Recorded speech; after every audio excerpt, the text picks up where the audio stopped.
Wah, itu sepertinya ada yang sudah Su- sampai sih, Bang. Oke. Ya. Silakan, silakan, silakan. Siapa itu? Siapa itu? Tarik nafas saja, Bang. Santai, Bang. Santai, jangan diambil pusing, tarik nafas, Bang. Oke, tenangkan hati, tenangkan pikiran. Tenangkan hati, tenang pikiran. Oh, berbeda kah? Ada tamu lagi nih, Bang Beda. Richard. Beda lagi. Berbeda. Dari FOG. Bang Richard, Oh, sama Pak Deden nih? Bang Richard ini Pak Deden ini Bang Richard. Halo Pak Deden. Udah lama kita tak berjumpa. Terakhir kita berjumpa di bengkel Pak Deden. Ya, kita ngobrol di bengkel Pak Deden. Boleh ngerokok kan? Boleh banget. By the way, aku harus informasi dulu. Aku udah bukan part of Nakama. Jadi kalau mau nanya boleh ngerokok harusnya ke mereka. Oh iya, boleh Boleh nggak? Pak, boleh. Oh, Silakan, ya, silakan. kalau kita aku ngerokok juga. Nah, jadi lo part dari mana ini sekarang? Baru aja, mungkin sekitar 10 menit atau 15 menit sebelum Pak Deden keluar, aku menyatakan diri keluar dari Nakama karena aku akan mendaftarkan diri jadi calon presiden. Wow. Oke, Jadi akan mendaftarkan diri menjadi calon presiden. iya. Sebenarnya seperti yang sempat kita obrolin dulu sih Pak Deden. Menurutku aku punya ambisi dan menurutku ini bisa dibilang salah satu cara dengan kemungkinan terbaik supaya ambisiku itu terpenuhi. Oke.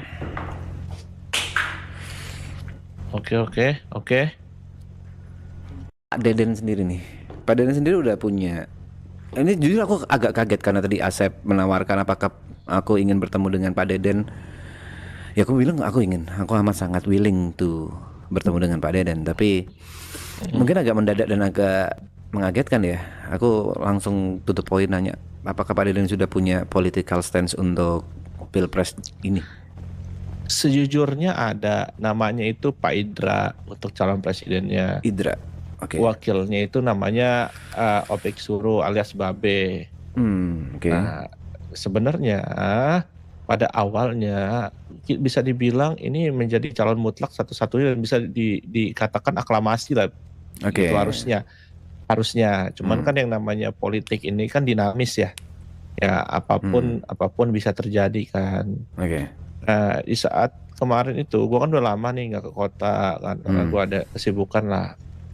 Begitu gua balik, gua urus lagi nih masalah Pilpres. Nah, calon gua ini dari Pak Idra ini ketemuin gua. Dia tiba-tiba marah-marah sama gua. Tanya kenapa? Iya, sepertinya kita udah game over sekarang. Kenapa game over? Ya ternyata si wapresnya ini yang teman gua juga si Babe ini dia punya catatan hitam di kepolisian. Yang dimana SKB dia itu nggak keluar. Detik-detik saat 15 menit menuju pendaftaran akhir itu government sudah ditutup dan akhirnya gagal mencalonkan. Seperti itu. Nah, tadinya rencananya adalah gua berniat untuk mengganggu proses lah. Gua akan melakukan suatu inisiasi sehingga mungkin nanti si calon presiden gua ini bisa maju lah, intinya kayak gitu. Nah, seiring berjalannya waktu, gua dikasih tahu sama ada orang kasih tahu gua ternyata tuh ada intrik lah sebenarnya di balik ini semua tuh ada intrik lah. Ada permainan. Gitu. Ada permainan. Padahal sejujurnya ketika gua masih di saat itu gua masih menjadi sipil, gua ini nggak ada niat apapun. Gua hanya pingin ketika nanti sipil-sipil itu bisa dikasih suatu aktivitas ataupun kerjaan yang jelas. Karena gue udah ngerasain sipil selama 2 bulan, wah itu tai lah, pokoknya membosankan lah. Membosankan, gitu. Oke. Membosankan. Paham. Dan kita penuh penuh keresahan karena kita selalu ditindas oleh gangster lah. Oke, paham. Karena kita mau ngapain aja kita sulit kan. Mau minta bantuan, kita ada masalahnya sama gangster, mau minta bantuan gangster juga kita dipersulit juga gitu. Karena kalau dari minta bantu ke polisi kita juga susah. Banyak banget geraknya, harus detektif lah, inilah, itulah, alah, udahlah. Gitu. Nah, gue minta ke calon presiden gue ini, gue pengen dia itu ketika menjadi presiden, kita ini sipil-sipil yang 10% ini diperhatikan lah. Karena kan Di kota ini kan 80% itu kan gangster, 10%-nya government, 10%-nya sipil. Ya, Ya, nah ya, ya. ketika gua berbicara dengan Pak Idra ini, calon gua ini, gua bilang 80% ini juga harus dirangkul, mau gimana pun ceritanya. Itu akhirnya gua mengajak dia untuk ketemu sama Don Vito. Di saat gua masih sipil loh ini ya. Nah, Don Vito udah mau, cuman karena waktu itu gua nggak di kota, akhirnya dia bertemu langsung lah dengan Don Vito. Nah, isi obrolan dia dengan Don Vito gua nggak tahu apa, itu.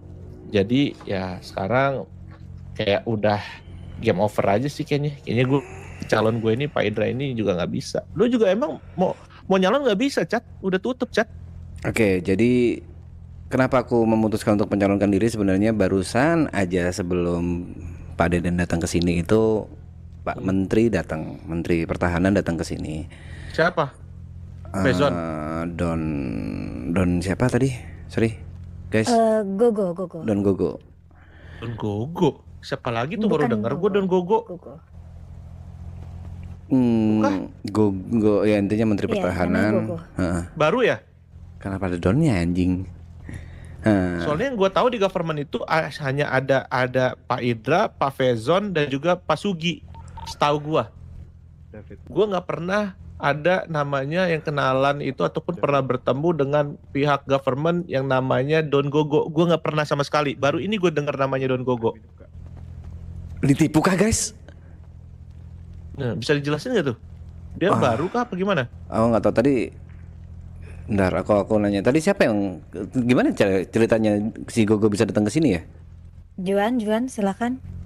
Ya apa? Juan, sini Juan, maju ke depan Juan. Kena prank kah anjing? Kenapa tuh? Sini. Coba jelaskan bagaimana Pak Gogo tadi bisa datang, Menteri Pertahanan tadi bisa datang. Dia bisa datang ke sini karena naik mobil. Itu tangannya jangan masukin kantong, bisa nggak lagi ngobrol? Emang betul. Maaf ya Pak Deden, emang seperti itu Pak Deden, maaf sekali. Sumpah plot twist kalau ini ternyata cuma Oke. Maaf. Iya, Iya. dia kesini aja. naik mobil. Bagaimana Iya. ceritanya dia bisa ke sini? Mau ketemu sama Bang Richard. Oke. Apaan? Yang bilang kalau aku ada di sini siapa? Juan. Aku. Oke. Terus pertanyaan Pak Deden tadi, apakah dia benar-benar Menteri Pertahanan? Iya. Salahnya yang kenalin polisi. Dia baru. Ini siapa? Juan namanya. Betul Bang. Juan. Itu dia baru. Juan di sini Juan. Wah, kalau baru atau tidak jujur saya nggak tahu Bang. Ada nomornya nggak Pak Juan? Ada Ya udah sini. 20.000. Ya udah sini Anjing. 20.000. 100.000 deh, 100.000. Ya udah sini 100.000. Enggak usah. Ya, 2.000 aja, Juan, 2.000. Juan, Jangan mahal-mahal. tolong ya Juan ya. Ini MC apa? Ini nih rentenir ini. Ya, itu Juan aja sih. Aku tidak mau aku jujur. Sampingannya dia itu Saya nggak Pak. kayak gitu kok Pak. Saya nggak kayak gitu kok Pak. Nomormu berapa? Oke. Juan? Terus Ya, hitung-hitung Gimana, Cak? amal sama dia. setelah lo ketemu dia gimana? Chat? Dia bilang kalau calon-calon yang mendaftar tidak qualified. Dan Calon pendaftarnya. ya, calon mendaftarnya tidak qualified dan katanya sekarang yang mendaftar 2 orang, satu dari IMS, satu dari pemerintahan sebelumnya.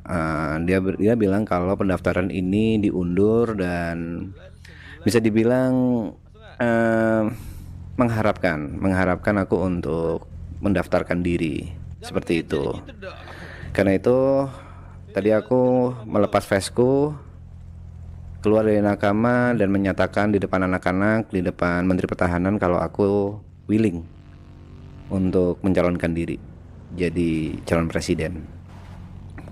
Kenapa? Apa tujuannya? Apa sih yang lo harapin? Goals lo apa? Menjadi presiden tuh apa sih? Seperti yang pernah kita bicarakan di belakang. Oke, akan coba ulangin lagi. Jadi aku ngerasa sebenarnya Masih dengan tujuan yang sama nih. keresahannya sama persis pada saat waktu itu aku bilang pada saat masih nakama, bisa dibilang masih komunitas dan ya bisa dibilang kita masih warga biasa atau warga sipil. Di situ aku ngerasa kalau semuanya itu terlalu hati sentris. Bukan monoton, hati sentris. Oh,